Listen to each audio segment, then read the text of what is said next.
Hello and welcome back to Adaptation, the vlog for film adaptations and the original material they're based on.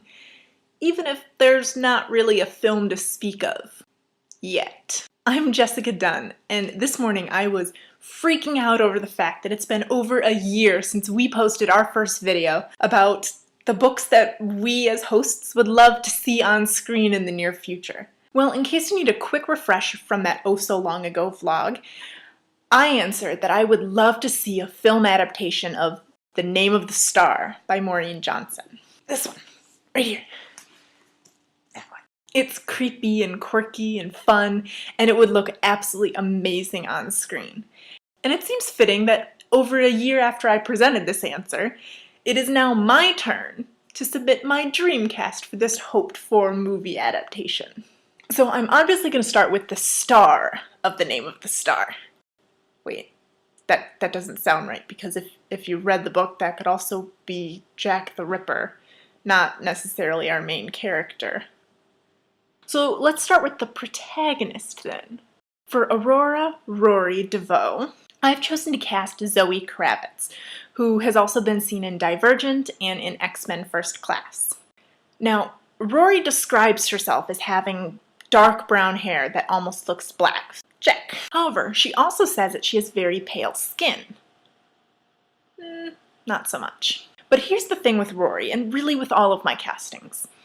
I think Zoe Kravitz, more than fitting the physical description of Rory to a T, has the acting ability to pull off the personality of the character. I was really impressed by her energy as Christina in Divergent, and Rory is all about personality and energy. She's quirky and she's slightly crazy and southern, and she can talk a mile a minute for an hour.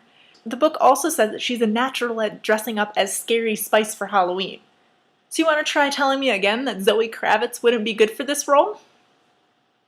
Moving on, Rory's good friend and roommate Jazza is described as having long honey blonde hair and doe-like eyes. She's sweet and unassuming, and I'll admit for a while I was considering casting Evanna Lynch for this role. You have to admit, she fits the description pretty well. But as hard as I try, I still can't think of her as anyone other than Luna Lovegood. That's my fault, I'm sorry. So instead, I settled on Dakota Blue Richards from The Golden Compass and The Secret of Moonacre. Lighten her hair a bit, of course, make it a little less red and a little more blonde, but I think she could be sweet and steady and a perfect contrast to Rory's nuttiness. So next we'll turn to Rory's love interest, Jerome. In the first book, at least. I've decided to cast Max Irons, who played Jared Howe in The Host. Come on, can't you just see this guy with a slightly wild head of brown curls and a irreverent interest in Jack the Ripper trivia? I can. Rounding out the Wexford lot, I also made the executive decision to cast Charlotte, who's the intensely competitive head girl for the girls' dormitory. She's not that big of a character in this novel, but she does play a significant role in the sequel, so I figured she should actually get some attention here. Charlotte's described as having red hair, creamy skin, and a shower of freckles. Again, more than the physical description, though. She's very uptight, I guess would be the description. One of those people who actually walks with her shoulders back, if that tells you anything. So this casting actually came very easily to me. Sophie Turner, otherwise known as Sansa Stark from Game of Thrones. I mean, enough said. Now let's turn to casting the Shades of London, that oh so mysterious ghost-busting crew.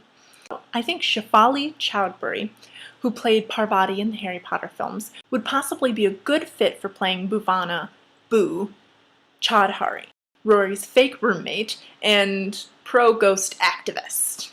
This character is of Indian descent, but as British as they come, with a Cockneyish urban accent, long black hair, and a bit of a wild side, as demonstrated by a red streak in her hair, lots of eyeliner, and chunky earrings. Maybe it's a long shot. Maybe you can visualize it. But if you have any other suggestions, I'm open to hearing them. Our second shade is Callum, who is one of my favorite characters, and again, I cast not only for the limited physical description we receive of him, but an actor that I thought could represent the charisma and the fun. Gary Carr, who played in the most recent season of Downton Abbey. I know, it's a big genre change from period drama to modern comedic thriller. But what can I say? I mean, I think he can pull it off. I just wish I could have found a picture with him smiling. He has a nice smile. And last but definitely not least in our Shades crew, Stephen Dean, the leader of the pack. He's supposed to be young-looking with dark hair and hollowed cheekbones. And I also always imagined him as lanky and slightly gawky. So who did I pick to play him? Andrew Garfield. Right? It's perfect! I mean, not classically handsome. He looks kind of nerdy. I mean, Peter Parker. But still with a certain charm. And let's finish off this cast list with our ghostly crew. Boo's best friend Joe is a ghost from the World War II era, who I always imagined as having somewhat of a maternal nature, despite being rather young when she died. So I thought that Jamie Murray would be a good fit for this role, particularly after her portrayal of H.G. Wells. If you're completely confused by this reference, don't worry. Just watch Warehouse 13. And finally, for the Ripper himself. I wanted to cast someone who could look perfectly ordinary in public, but who would give you chills if you were alone with him. A slight aura of menace, but indefinable where it comes from. Therefore, I give you Jason Statham. You would not want to meet him in a dark alley, or in an abandoned tomb station, or the bathroom of a boarding school. Okay, so that last one didn't sound so imposing, but you understand if you read the book. And in fact, if you've gotten this far in this vlog without reading the book, it's your own fault for the spoilers. So that's it for my dream cast of The Name of the Star. Now remember, these are my choices, my opinions on who should fit these roles. But if you disagree or maybe had someone else in mind for any of them, go ahead and leave your comments in the section below. Also, be sure to hit the subscribe button for weekly videos and check out our podcast on iTunes. All of the links can be found in the info section, as well as links to our social media pages on Facebook, Tumblr, and Twitter. Until next time, keep dreaming of your ideal cast.